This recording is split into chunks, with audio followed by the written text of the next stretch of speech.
Is the toy industry doomed?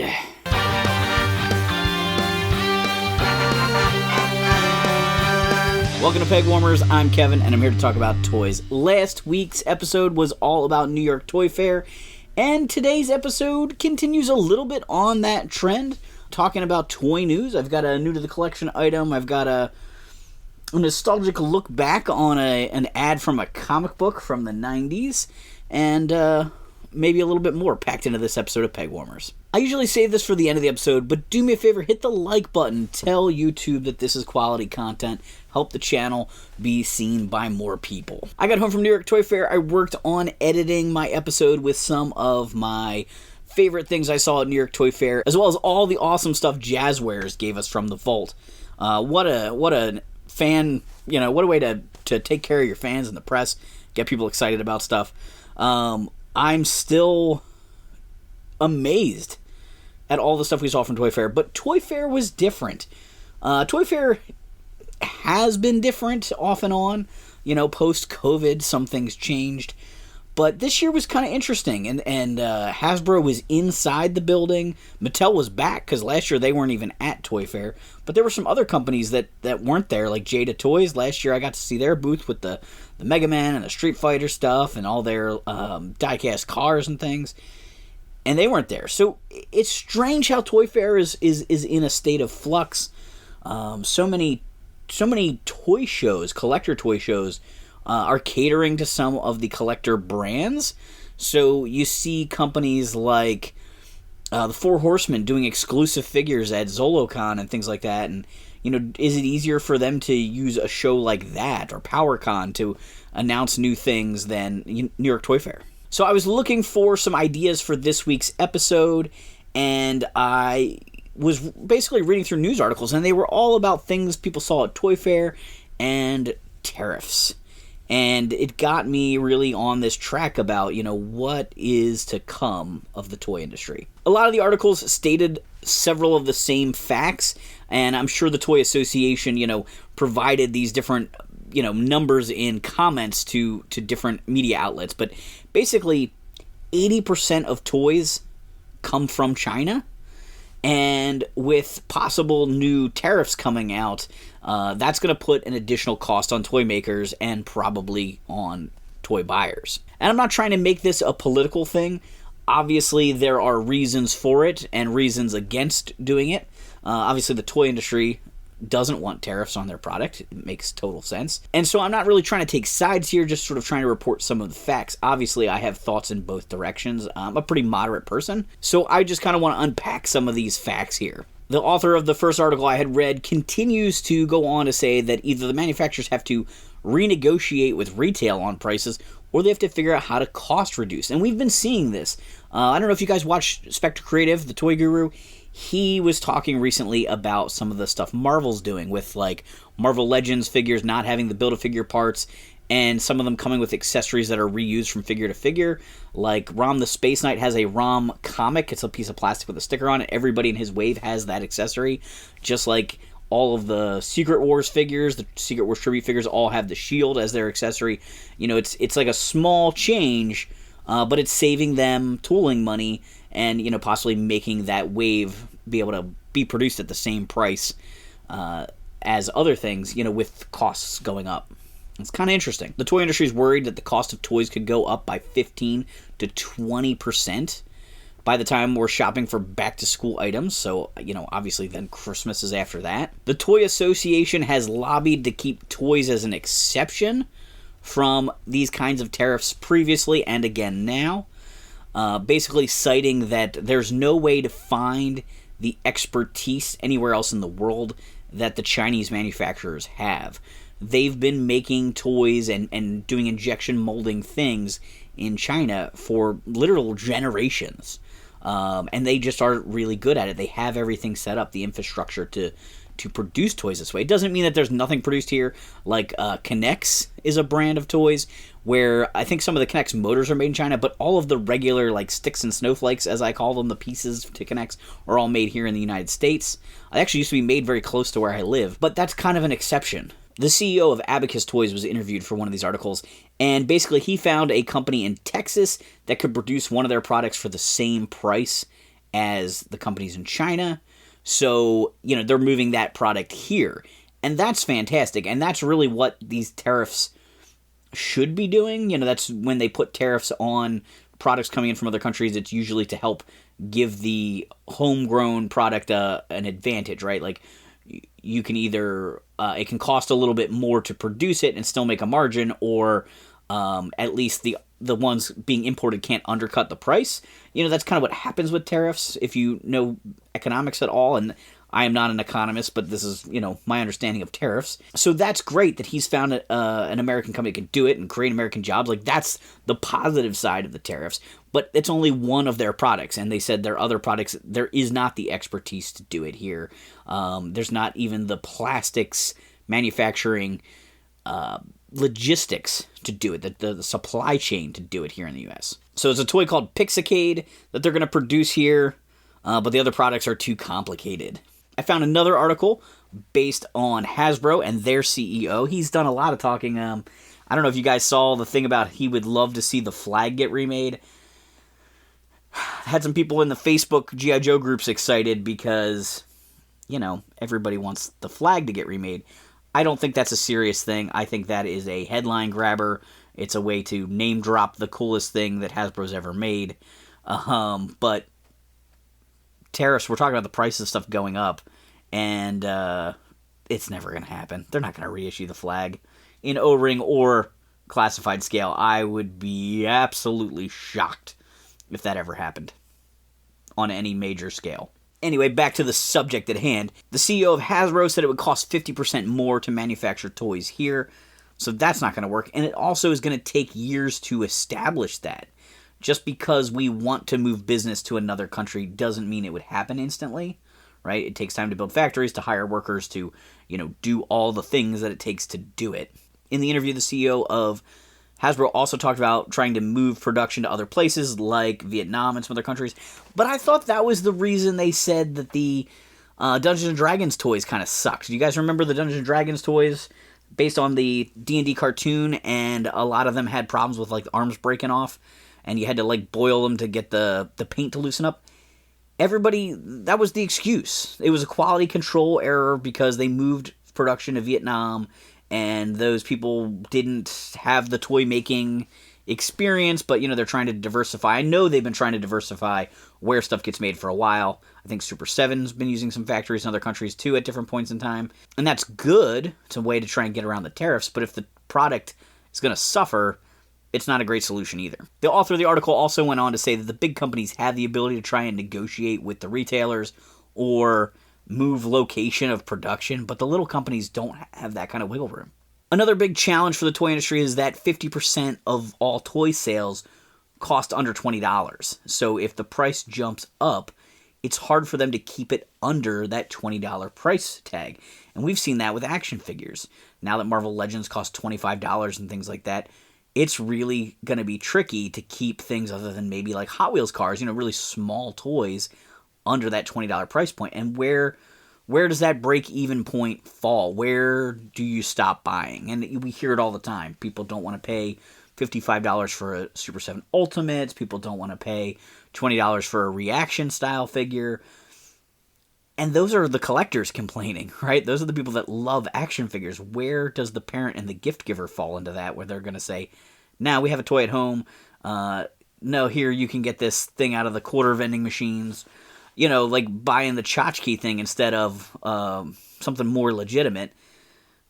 It's going to be a real challenge. The other really crazy thing that we're seeing is all the team-ups and the license splitting. Everyone has made Ninja Turtles at this point. Playmates is now making Power Rangers by licensing it from Hasbro, who bought it. Knocked it out of Bandai's distribution in America.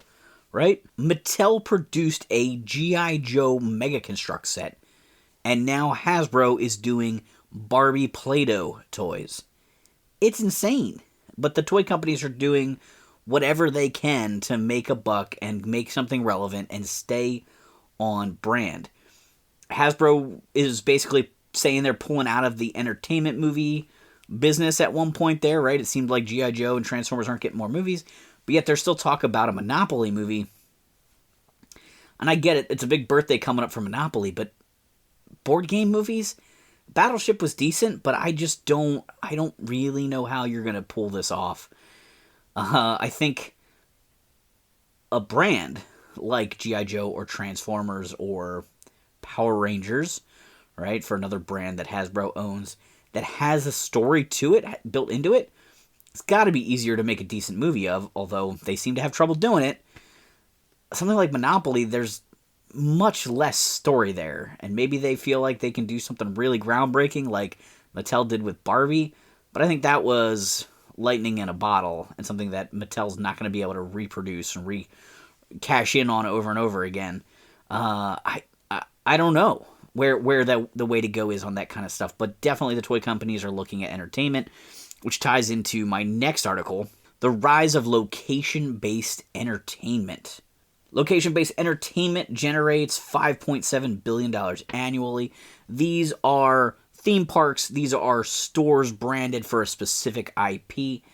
Kind of like Disney World and the Disney Store, which kind of worries me. You know, Disney World works because Disney World is phenomenal. The Disney Store, the Warner Brothers store, like those things have gone away. Can you lure people into a retail space based on your IP? A single IP even? Versus like all of Disney or all of Warner Brothers? Maybe Transformers could have its own store. Tim Kilpin, the president of Toys, Board Games, Licensing, and Entertainment at Hasbro, noted that the in-person experience demand has increased. Tim Kilpin is, he's the man. He was actually at Mattel a long time ago and worked on Masters of the Universe. He's at Hasbro now, which is something I've noticed for years with my tangential relationship to the toy industry. Going to Toy Fair and things like that, I noticed that people bounce from company to company a fair amount in the toy industry. And that's kind of how that industry works. To get a promotion or whatever, they switch, or to get a chance to work on different brands, people bounce from company to company. But Tim makes a good point. Post-COVID, concerts and things like that, people are really into in-person stuff. And Hasbro has put out a Transformers and a Peppa Pig store in London. And supposedly these are doing well, or they're about to open. I'm not 100% sure on that. I know there's the G.I. Joe laser tag at the American Dream Mall in New Jersey, which I wouldn't mind checking out. It would be better if there was more to it than that. And the article seemed to insinuate, trying to develop places that had shopping, food, and experiences related to these things. Could they do a Chuck E. Cheese kind of thing that's based on Transformers? So there's video games, there's like animatronic, there's maybe a ride. I don't know, right? The world is the ideas can flow. We saw ideas for a G.I. Joe theme park at one point, or a ride at a Hasbro theme park. I don't think anything ever came of that, but it's a neat idea. I don't know whether my family would want to take a vacation just to go to something like that, but if we were going to be near it or we lived near it, I'd want to go. Mattel Adventure Parks will have a life-size Barbie beach house, a Hot Wheels roller coaster, and Masters of the Universe laser tag. So this is similar to what I was talking about there, that we saw plans, ideas for a Hasbro World kind of place, but I don't even think it was in the U.S. It's been so long since I saw that article online that I don't even remember where I read about that. But, this could be interesting. It also goes on to talk about tech being used to create augmented reality and virtual reality, which makes sense for a lot of the events. Think of how many Disney events they're projecting faces onto animatronics. So, you put on goggles and now you can see other characters, or you can do a photo op where Optimus Prime is there next to you. That kind of stuff is great for fan engagement and social media engagement and things like that. So I could definitely see toy companies trying to pull these things off. I just don't know which brands you do. They often talk about maybe in a movie year, they push advertising and extra toy lines and things like that. But what do you do if you're not making a movie, right? So would Mattel push to do a Masters of the Universe thing right now because the movie comes out? And once the movie's out, if it doesn't spawn a sequel, would they put money into supporting this Masters of the Universe experience to keep it up to date or to keep it interesting or to keep it open? I don't know. Transformers had a really good run in the movies. G.I. Joe has had, stops and starts. Who knows what they would do there? And maybe it's better to do these live situations than the movies, but you get less mass appeal, less global rollout, right? If you're doing a location, I don't know, even if you do one location in the US and one location in Europe, not everyone's going to travel to that, whereas you put a movie in the theaters and it's everywhere, everyone's seeing it. Again, I'm not an expert on finance, I'm not a toy company CEO, so I don't really know what the right answers are there, but I find all of it very interesting. And I hope they figure it out. The next thing I've got to open up is a Mattel Creations toy. This is a new Eternia Horde Trooper. I have had this actually for a while. It came and it got put in my garage. I brought it in from, it got delivered, and then just never opened it. And I'm cleaning out the garage now that it's starting to warm up again, and I was like, oh yeah, I forgot this is out here. Let me crack this thing open and take a look at it. Awesome packaging. This is a giant Horde Trooper. I mean, it's not giant, but it will feel like a giant. I don't collect a lot of the new Eternia stuff, so compared to the Origins figures, which I kind of want to use it with, he will seem like a giant, because he's really big. He's got a giant sword. He's got the red staff weapon like the vintage figure. Alright, so he's big. And like I said, this may just be because I'm so used to the 5-inch figures, 5.5-inch figures. But he's awesome and intimidating, and that's what I kind of like about him, to be able to put him with that other army as like a giant Horde Trooper. Now, this guy is actually supposed to be his own figure. He has a removable helmet with that interesting Count Orlok kind of Nosferatu head, which is neat for the Horde. I like the way they did the helmet here. It just kind of clips into the rim of the helmet, so it can look like a traditional Horde Trooper, or it can be a helmet if you want. He's a nice dark silver and has good articulation. It looks like his Horde logo can be removed from his armor. The Horde symbol does come off, but I don't see a reason for that. Maybe it's just because it's molded different plastic. I thought maybe there was a way that another accessory got attached to that. He does come with a little piece of plastic that can peg on his back. I think this is going to help him hold his sword, perhaps. Yeah, that'll let him clip his sword on his back there. So he can hold his staff there. I think his sword will fit in his other hand. He's pretty intimidating and pretty cool. I do have Savage He-Man here. And even compared to him, so they're the same line. They're both Masterverse, right? He's huge. He is big. All right, he's very big.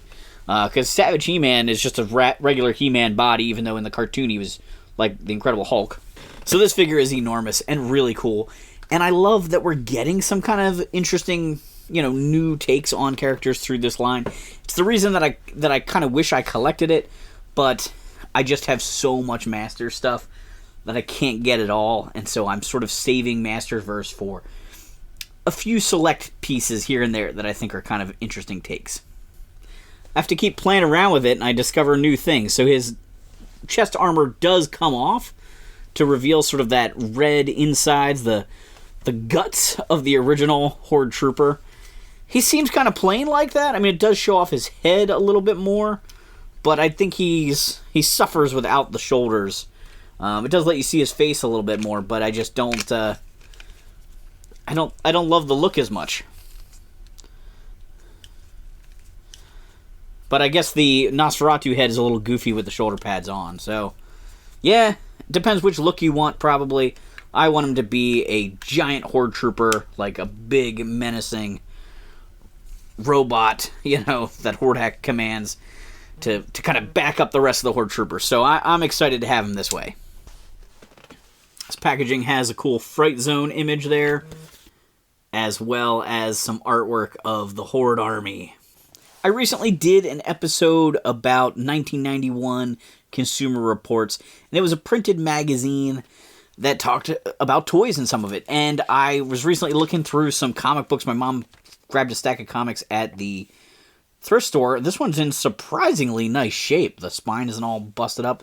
It's a 1990 issue, Justice League International Special, featuring Mr. Miracle's 1990 World Tour. And I was paging through it. I didn't even take a chance to read it, but you know how comic book ads are super nostalgic? Operation Wolf. Right, on the back, go to head-to-head wireless. These things just, if you read comic books in that era, you saw some of these ads from month to month, over and over again. But this ad, I don't know if I've ever seen it before, and I want to check it out. Help Batman fight bicycle theft, only $19.95. It's a secret code bike alarm. Bicycle theft is a serious business. Well, it doesn't have to be that way anymore, because with the official Batman secret code bike alarm, you can park your bike, arm your alarm, and if anyone tampers with your bike, they will be greeted by an ear-piercing alarm that will warn you and scare away most thieves. No keys, no locks, no chains are required. The slightest movement will trigger the Batman secret bike alarm, and only your secret code can turn it off. Great. So the wind blows and the bike falls over, and there's an ear-piercing scream. Also, there's no way a thief could tamper with this and get it off, probably, right? It's probably indestructible. It's a sonic weapons center. This is the part that I love. Who says fighting crime can't be fun? Within your sleek Batman secret bike alarm is a secret sonic weapons center that features 4 screaming sound effects at the touch of a button. Sonic Ray, Buzz Bomb, Machine Gun, and Laser Blaster. Now, who does not know those 4 sounds? If you were around in the 90s, you remember having all kinds of toys, whether they were the G.I. Joe Sonic Fighters, whether they were just little keychain button press sound effect makers, right? The right? All those sounds were classic sound effects. And this bike alarm has them built right in, because Batman is known for buzzing bombs and sonic ray guns. Order today. It's a 1-800 number. Or send check, money order, or your credit card account number, expiration date, and signature to Batman Secret Code Bike Alarm, care of Crestone Products, Inc., Denver, Colorado. Please allow 2 to 4 weeks for delivery. I wonder if these guys are still around. U.S. design and utility patent pending. Batman the Joker and all related characters and slogans are copyright of DC Comics. Let's see if we can find Crestone Products online. Crestone Products, Denver.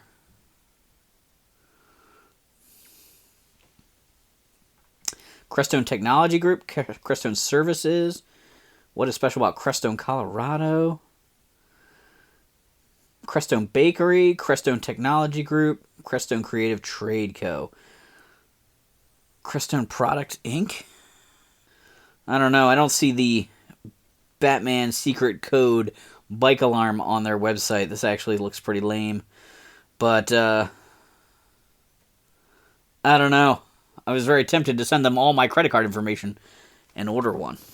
In the comments down below, let me know what your favorite comic book ad or mail-away thing was, right? Did you ever order sea monkeys from the back of a comic book? Or do you remember when every issue for months had the Mortal Kombat logo on the back? Mortal Kombat! Alright guys, do me a favor. Subscribe if you haven't done so. Share this video with a toy collecting friend. Consider joining us on Patreon. We have a great discussion group going on Discord. Also, special bonus videos on there from time to time. Thanks so much for hanging on the peg with me.